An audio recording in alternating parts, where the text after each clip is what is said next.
नमस्कार, तुमचा परिचय द्या. तिकडे बघा. माझं नाव सदाशिव, गाव विटा, जिल्हा सांगली, क्षेत्र वडी रायबाग हातीमध्ये. अच्छा, म्हणजे विट्यापासून जवळ अंतरावर. विट्यापासून 7 किलोमीटर अंतरावर आहे. तुम्ही आता जी पपई लावलेली बरोबर नाही, याची लागण कधीची? ही लागण 8 तारखेची. 8 तारीख, 8 जानेवारी. डिसेंबर. आज 10 जानेवारी. आज 10 जानेवारी. 1 महिना 2 दिवस झाले. 1 महिना झाले साधारणतः. 1 महिन्याची रोप आज या कंडिशनला. त्याला बेसल डोस आपण एसबीटीचा केलेला आहे बरोबर का? हां, केलेला. आणि साळुंके सर तुमचे मार्गदर्शक सर यापुढे. तर आपण ही 2 पिकं घेतोय बरोबर का नाही? आता या पपईचं अंतर किती ठेवलेलं आहे तुम्ही? पपईमध्ये अंतर असं 9 फूट आहे, असं 5.5 ठेवलं. ठेवायला पाहिजे तसं आपण रोप शिल्लक राहतील म्हणून ते अर्धा फूट कमी केलेलं आहे बरोबर नाही. पण आज 1 महिन्याच्या मानाने ज्यावेळेस रोप आलते तेव्हा तुम्ही म्हणे केवढे रोप होते? रोप लहान होते तरी एवढे. हा, इथपर्यंत रोप होते. अच्छा, मग 2 पानावर दाबणासारखे किंवा असं त्याच्यापेक्षा काही लहानपणाचं ते दांड होतं, म्हणजे बारीक काडी आणि छोटे. आज जर बघितलं तर माझ्या मध्ये एक बोटासारखी जाड काडी झालेली आणि हाईट झालेली 1 ते 6 फुटाची. आणि फुटवा बघा कसा बघा, इथं निघाय म्हणजे प्रत्येक याच्यातून फुटवा निघायला सुरुवात झाली बघा. जवळून जर बघितलं तर फुटवा निघायला सुरुवात झालेली बरोबर नाही. आणि याला बेसल डोस केलेला आहे कृषीधन आणि ग्रीन भूमीचा. आंतरपीक पण तुम्ही त्यामध्ये घेतलंय बरोबर ना. तर टरबुजाची व्हरायटी लावलेली आहे तुम्ही. आता याच्यामध्ये तुम्ही 3च रोप लावलेले किंवा 4 रोप लावले आणि पाठीमाग मधला एक बेड घेतलेला बरोबर नाही. 3 कुठं 4 कुठं 2 असं, म्हणजे जसं कमी पडतील रोप तसं कमी करत गेलं. आणि सुरुवातीला जास्त लागलेली. सुरुवातीला जास्त लागली तिकडे. तर तुम्ही आता एसबीटी चालू करून साधारण महिना झालाय आता. महिना. तर कसं काय रिझल्ट वाटतंय यात? म्हणजे माझा अनुभव यातला माझा काहीच नाही.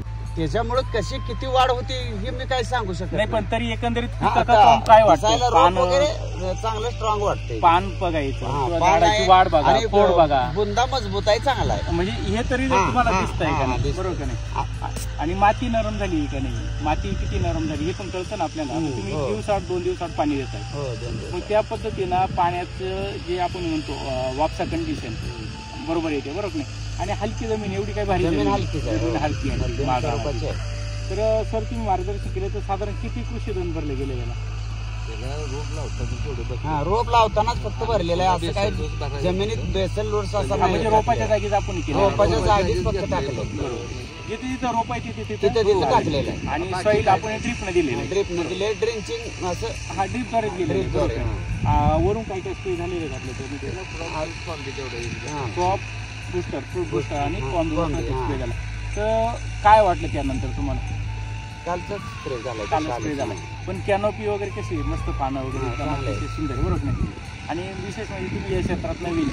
मी एक नवीन आहे म्हणजे अनुभव मला काहीच नाही म्हणून यांना म्हणलं तुम्हाला बघायला लागेल. अच्छा, पपई करायची एवढं आमच्या डोक्यात होतं. आम्ही एकदा जाऊन बघून आलो इकडे वेजेगावकडे. आपली ती वायरची पपई पाहिली. वायरची तेच बघायचं होतं मला.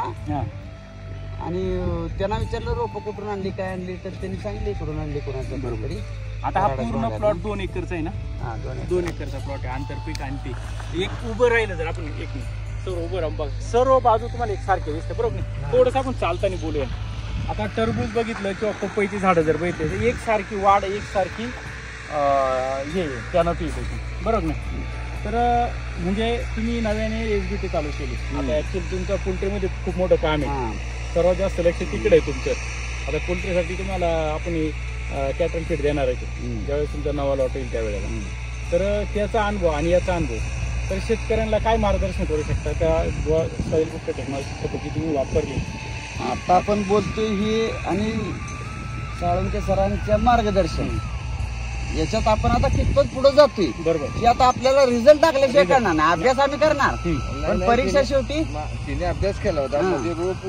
गांडूळ तयार झाले त्याच्यात गांडूळ ही रोप उपडून बघितली काय, म्हणजे गेलेली.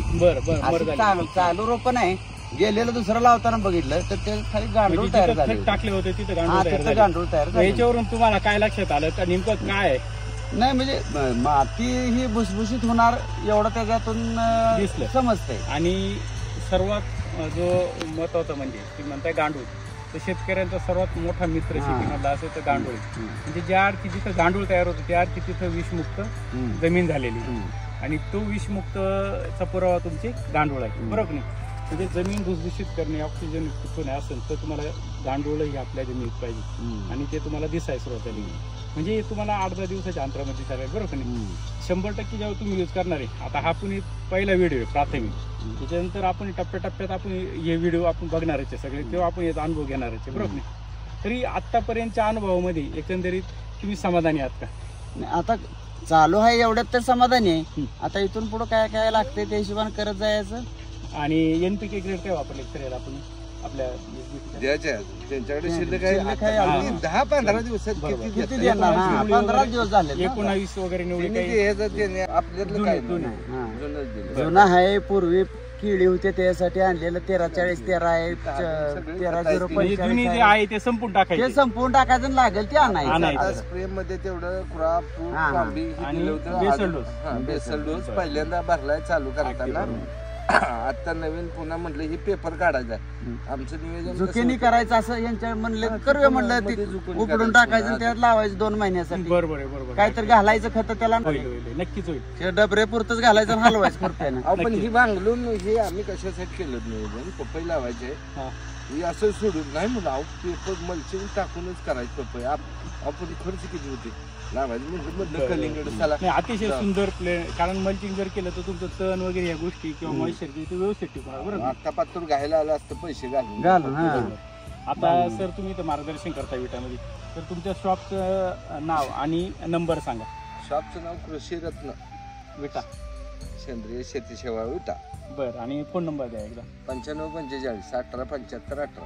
बरं, आज कोणाला जर माहिती लागत असेल तर तुम्ही ऑफिसशी संपर्क करू शकता. आपलं यूट्यूब चॅनल आहे किंवा फेसबुक असेल, इंस्टाग्रामला आपले नंबर आहे, त्याच्यावरती माहिती घेऊन आपल्याला शेतीमध्ये काही अडचणी आल्या तरी आपण त्याच्यावरती विचारू शकता. नमस्कार.